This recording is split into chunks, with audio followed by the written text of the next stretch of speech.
Assalamualaikum warahmatullahi wabarakatuh.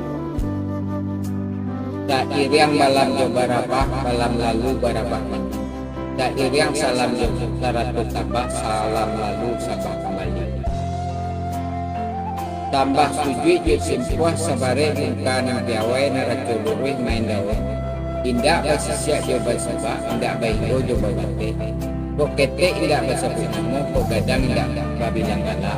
Ujuknya sambah mata serak kepada penonton kesadonyo. Ambil rambutan pakai galah, rambutan mata untuk kebodi. Ambil biarkan salamnya sambah, sambah taupiak karang rame. Kai baburu mendapat rusuh dijual ke pasar baso. Salamet datang di sana kesadonyo, salamet baso di channel YouTube Minang Mustika Jaya. Baik di sana kesadonyo, coba lihat itu dalam video kali itu akan kita coba bahas ada 6 prinsip sukses dalam menghadapi dunia nan tarikh berubah. Papatah Minang, sakali aye gadang, sakali tapian berubah. Mukaswi nanta sure dari pepatah tersebut, indak bau buang langsung jo aye gadang atau golodo atau aye bah. Bagi orang Minang, pepatah itu menjelaskan bahasa dalam hidup itu akan ada tarikh perubahan. Dan tetap pun tidak akan ada karena hidup tarikh berubah. Makanya sesuai dengan itu dibentuk untuk dapat menyesuaikan diri atas perubahan. Perubahan itu juga dapat disebabkan karena dua hal. Ada antara karena alam, ada pula karena kebutuhan. Makanya kalau karena alam, misalnya memang karena ada galodo atau banjir, sehingga ia gadang, tapi itu secara fisik mengubah. Itu contoh karena alam. Kalau karena alam, manusia tidak akan kuasa untuk melawan keadaan alam tersebut. Kok tapian yang itu berubah secara fisik, manusia harus menyesuaikan diri jo keadaan itu. Kok biasa mandi di satu tempat, dia berpindahlah ke tempat yang baru nalah berubah. Baik juga kok nan biasa tinggal di tepi tanah ye. Kalau tempat sore pindah, dia harus menyesuaikan diri balik untuk hidup di tempat yang baru.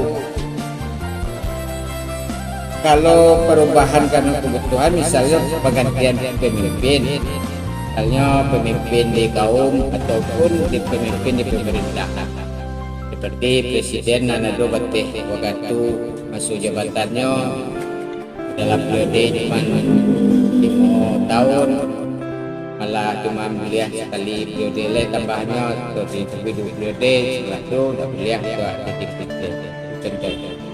Ketika pemimpin bertukar, tentu banyak hal yang bertukar. Ada aturan-aturan baru yang dibuat dari pemimpin yang baru.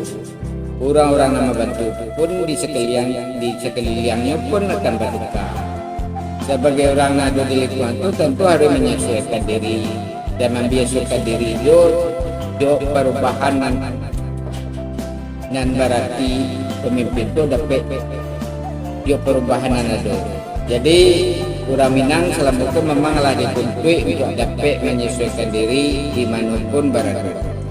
Ketika merantau jauh dari kampung sarato jauh dari sana saudara, orang Minang harus beraja untuk bertahan hidup. Bisa mencari kawan baru, jo di sana baru sebenarnya di tempat perantauan. Caranya tentu yo dengan menyesuaikan diri jo kebiasaan-kebiasaan di tempat yang baru. Baat cara orang itu, baat cara bagawe orang tentu disesuaikan. Tujuannya supaya hidup tetap bisa dilanjutkan, biarpun ada yang berubah. Serupa pepatah tadi, sekali aja gadang, sekali tapian berubah. Biarpun tapianlah berubah, dan kehidupan di tapian itu tetap harus dilanjutkan. Tetap harus berjalan serupa biasa, tapi harus disesuaikan. Jo apa yang berubah tadi. Itu kini ko hidup di era di mana dunia berubah sangat cepat. Baik supaya kita selalu bisa beradaptasi dalam menghadapi tantangan-tantangan nan baru nan muncul saat ini.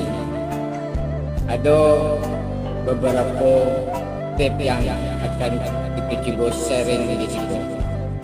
Yang pertama, jangan biarkan gelar akademis atau posisi atau jabatan saat ini membatasi diri itu sendiri.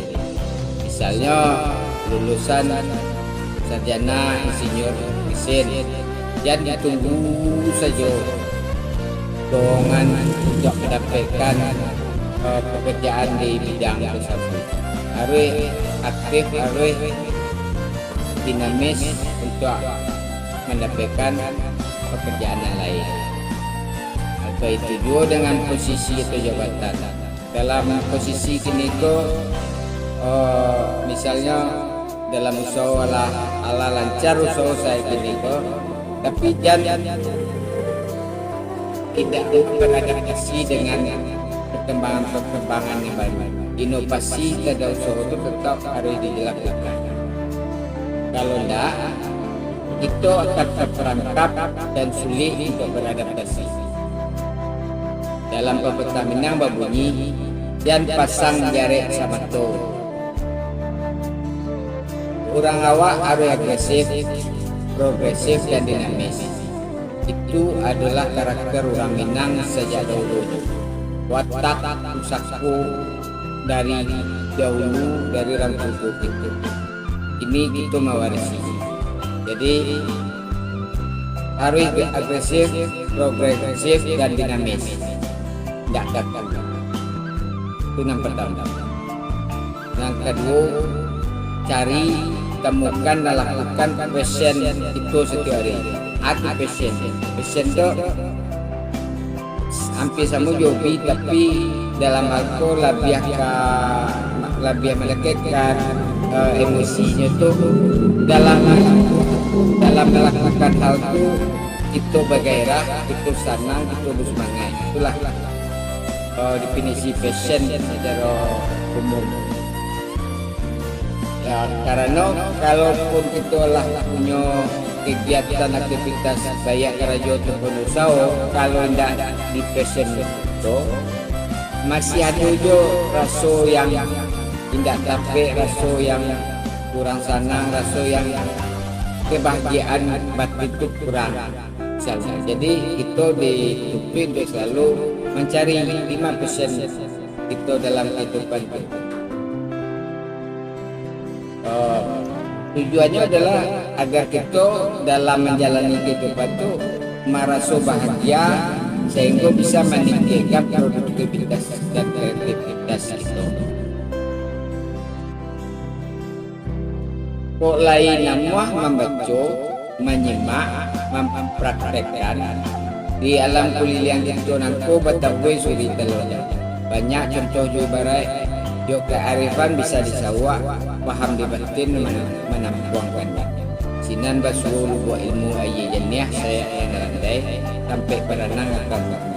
Dek sabab peranaku rajin-rajin berguru, maliek bayang yang kesini. Artinya kita tetap harus selalu belajar, harus selalu mempelajari perubahan-perubahan yang ada saat ini, baik di teknologinya ataupun cara dagangan, kalau orang Minang yang banyak berdagang dan lain-lain. Selanjutnya yang ketiga, tamuan alasan terdalam supaya kita mampu menghadapi tantangan dan menghilangi ketakutan. Jadi karena apa yang membuat kita selalu merasa tahu motivasi dan membuat kuat menghadapi tantangan-tantangan itu. Jangan hanya sekedar apa yang membuat kita motivasi, tapi karena siapa yang ingin kita bahagiakan, yang membuat kita tidak akan pernah berhenti sebelum mencapai tujuan. Karena kita sadar siapa yang akan menunggu kesuksesan kita tersebut. Dalam hal itu tentu keluarga, terutama orang tua, terutama ibu. Sebagaimana Katu Mutiara mengatakan, di kaki gunung Anda akan menemukan tanah yang subur. Di kaki langit Anda akan melihat panorama yang indah. Di kaki ibu Anda akan temukan pintu menuju surga. Tak perlu pergi ke ujung dunia untuk belajar tentang cinta dan keikhlasan, karena pelajaran itu dapat kita lihat dari sosok seorang ibu. Itu yang ketiga. Yang keempat, temukan bakat kita, karena itu akan memudahkan kita dalam mencapai tujuan. Tapi selain bakat juga kita butuh tekad dan usaha, karena dalam mencapai sesuatu itu hanya dibutuhkan 1% bakat dan sisanya adalah kerja keras. Memang bakat sangat dibutuhkan untuk memudahkan dalam proses belajar bekerja. Tapi bakat tidak akan ada artinya kalau tidak ada tekad dan usaha.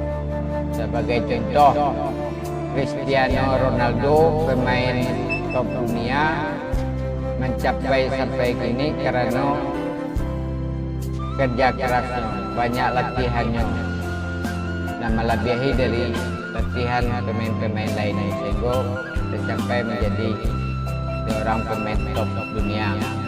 Dalam urusan tekad usaha di Minang, simbol tanaman kiambang disimbolkan sebagai manusia rapuh, pelamah darah, paminta loyo. Sedangkan Tui merupakan persaingan. Tekad sangat membantu. Ragu-ragu dalam bersikap, bimbang setiap keputusan, alamai awak akan mati. Kurang panggamang mati jatuh, kurang pandingin mati anyoi. Takui jo bayang-bayang kurang, sebab karena itu yakin-yakin jo pendirian. Jan bapayong kagaje pesak, jo alang-alang lama bingkai, sesiui angin mendatang, sesambui rinai menimpo, awalah putih metiaka. Tunang kampe. Nan kalimu selalu ingat dan berpegang teguh dengan nilai-nilai kehidupan dan Allah itu pegang salam lampu dalam mengambil keputusan yang berorientasi terhadap kemajuan dan pertumbuhan. Jika kita membuat keputusan dalam hidup, selalu buat keputusan yang membuat terlibat kembang dan bertumbuh, walaupun itu lebih sulit dan mungkin menakutkan untuk hari itu. Yang penting jangan sampai keputusan itu membuat kita mengingkari nilai-nilai kehidupan, misalnya nilai kejujuran, nilai kemanusiaan, dan lain-lain. Hati-hati menjaga iman, taguah-taguah pecik tauhid, usah sembiang, salah cakap, kok boleh tidak berpasagi, bicak tidak bersudut, runcang pun tidak berjibang. Walau ba'ala badai mampeh, lawi ilo topan mengamuak, kemudian usah dilepehkan. Hanya Allah sampai balik dua, bukan dukun, bukan datu, bukan pulau, bukan anu, atau meminta pakai kuburan. Kokunun kasih tanjung diri. Itulah kelima. Yang keenam, tetaplah menjadi orang baik yang selalu berbuat baik walaupun seketik apapun. Dunia akan terus berubah, begitupun kehidupan kita, karena kita perlu terus bertumbuh dan beradaptasi. Jangan sampai kehilangan kebaikan kita untuk menolong orang sekitar kita, karena itu perlu membuat dunia aku berubah menjadi tempat yang lebih baik dan indah. Tuku menolong malang mujue sakit jo sanang, indah kalapeh dari tangga. Kini orang bisa kuawa. Kok sanang jalan menjalan, kok sakit silau menyilau, kok mati jenguk-menjenguk. Banyak cara menolong orang. Tolong ju piti jo aranto, tolong ju jariah jo tenaga, saindah-indahnya tolong jo akal pikiran, jo doa jadi jo.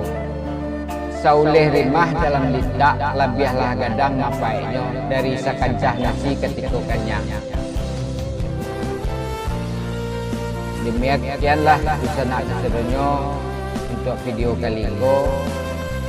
Semoga ada manfaatnya bagi kita sedunia untuk saling mengingatkan kembali karena nasihat lama yang telah banyak ditinggalkan orang zaman kini. Mohon maaf atas segala kekurangannya. Wassalamualaikum warahmatullahi wabarakatuh.